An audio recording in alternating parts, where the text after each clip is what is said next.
ਉਹ ਸਾਡੀ ਜ਼ਿੰਦਗੀ ਨੂੰ ਰੋਗ ਲਾਇਆ, ਖੁਸ਼ ਰਹੋ ਜੁਦਾਈਆਂ ਪਾਣ ਵਾਲਿਆ। ਉਹ ਸਾਡੀ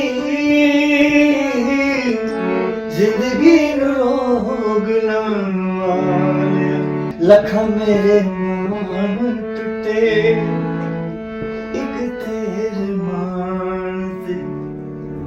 ਉਹ ਭੁੱਲ ਗਿਆ ਤੂੰ ਹੱਥ ਰੱਖ ਕੇ ਕੁਰਾਨ ਤੇ, ਕਸਮਾਂ ਨੂੰ ਭੁੱਲ ਜਾਣ ਵਾਲਿਆ। ਉਹ ਸਾਡੀ ਜ਼ਿੰਦਗੀ